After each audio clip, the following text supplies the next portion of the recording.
बिस्मिल्लाहिर्रहमानिर्रहीम। आज हम बात करेंगे कैलकुलेटिंग डेली कैलोरी इनटेक। ये टॉपिक समझना या कैलकुलेट करना आना बहुत ज़रूरी है, क्योंकि हर इंसान की रिक्वायरमेंट डिफरेंट है। तो हर किसी को अपनी रिक्वायरमेंट के मुताबिक कैलोरीज चाहिए। तो जब आपको कैलोरीज कैलकुलेट करनी आ जाएंगे तो आप उस लिहाज से अंदाज़ा लगा सकते हैं कि आपको एक दिन में कितनी कैलोरीज चाहिए। इससे पहले ये डिसाइड किया जाए कि क्या खाना चाहिए और क्या नहीं खाना चाहिए वज़न कम करने के लिए या वज़न बढ़ाने के लिए। उससे पहले कैलोरी कैलकुलेट करना बहुत ज़रूरी है। कैलोरी रिक्वायरमेंट को जानना बहुत ज़रूरी है कि एक दिन में आपको कितनी कैलोरी रिक्वायर है। इससे पहले हमें कैलोरी टर्म को अंडरस्टैंड करना ज़रूरी है। कैलोरी एक्चुअली यूनिट है एनर्जी का। जो भी खुराक हम लेते हैं उससे एनर्जी प्रोड्यूस होती है, उस एनर्जी से हम एक्टिविटीज़ परफॉर्म कर पाते हैं। सो इन सिंपल टर्म्स हमारे पास जो एनर्जी का यूनिट है वो कैलोरीज कहलाता है। कैलकुलेशन हम स्टेप वाइज करेंगे। स्टेप 1 में हमने सबसे पहले इस फॉर्मूले के मुताबिक अपनी कैलोरीज कैलकुलेट करनी है। BMR की बात करें तो BMR बेसल मेटाबॉलिक रेट को कहते हैं। इसका मतलब है कि आप रेस्टिंग में कितनी एनर्जी यूज़ कर रहे हैं। मेल एंड फीमेल का फॉर्मूला डिफरेंट है। For male 66.5 plus bracket 13.8 into weight in kgs plus 5 into height in centimetre minus 6.7 into age, and for female 655.1 plus 9.6 into weight in kgs plus 1.9 into height in centimetre and minus 4.7 into age. So formulas में हमने बस values add करनी और हमारे पास calories आ जाएंगे। ये हमारे पास step 1 था। अब स्टेप 2 की बात करते हैं। जो पहले हमने कैलोरी कैलकुलेट की वो रेस्टिंग वाली की। अब हम फिज़िकल एक्टिविटी फैक्टर के साथ मल्टीप्लाई करेंगे। अब फिज़िकल एक्टिविटी फैक्टर से मुराद क्या है? अगर आप पूरा दिन एक्टिव रहते हैं या आपकी कोई एक्टिविटी है तो आपकी जो कैलोरी रिक्वायरमेंट होगी वो ज़्यादा होगी। अगर आप एक्टिव हैं और एक्सरसाइज करते हैं तो आपकी कैलोरी रिक्वायरमेंट्स उस लिहाज से ज़्यादा होगी। जिस तरह अगर आप सेडेंटरी लाइफस्टाइल है, अगर आप कोई एक्सरसाइज नहीं करते, आपकी जॉब डेस्क जॉब है, आप बैठे रहते हैं, तो आपकी रिक्वायरमेंट उतनी कम होगी।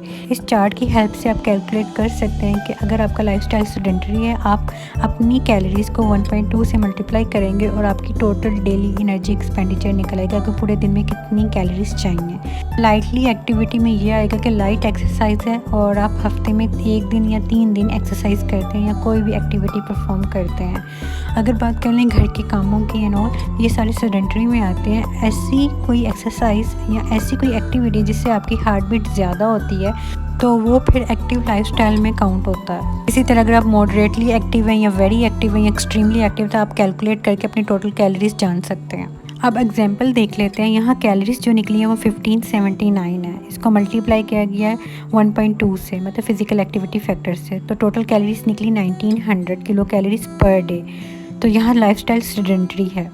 इसी तरह आप अपनी कैलोरी रिक्वायरमेंट कैलकुलेट कर सकते हैं विद इन 2 स्टेप्स। अब जो एक बात मद्देनज़र रखने वाली है वो ये है कि अगर आपको कोई बीमारी है, आपका वज़न किसी बीमारी की वजह से ज़्यादा है, तो आपको किसी डाइटिशियन से रब्ता करना चाहिए खुद कैलोरीज कैलकुलेट करके वेट लॉस करने की बजाय।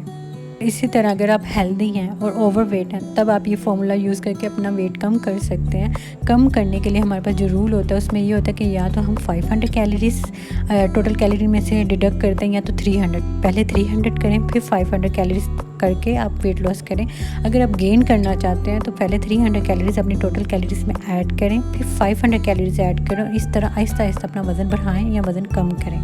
इसी तरह अगर आप ओबीस हैं और आपको किसी भी तरह की बीमारी है या कोई भी कंडीशन है तो बेहतर है आप अपना डाइट प्लान किसी डाइटिशियन से बनवाएं। ये वीडियो सिर्फ आपको रफली आइडिया देने के लिए कि आप अपनी कैलोरीज एक दिन की कैलोरीज कैसे कैलकुलेट कर सकते हैं। अब हम इस फिगर से अंडरस्टैंड करेंगे कि वेट लॉस होता कैसे है। कैलोरी रिक्वायरमेंट आपने कम रखनी है और आपने फिज़िकली एक्टिव ज़्यादा रहना है। तो इनपुट कम होगा और आउटपुट ज़्यादा होगा तब ही वेट लॉस होगा।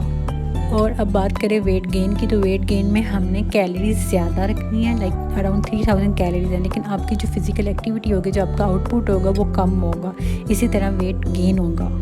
गोल अचीव करने के बाद हमने वेट को मेंटेन कैसे रखना है, उसमें ये होगा कि आप जितनी कैलोरीज ले रहे हैं उस लिहाज से आप कैलोरीज बर्न कर रहे हैं। तो इस तरह आपका जितनी कैलोरीज आप कंज्यूम कर रहे हैं उतनी कैलोरीज आप बर्न आउट कर रहे हैं, तो आपका जो वेट है वो मेंटेन रहेगा, ना बढ़ेगा ना कम होगा।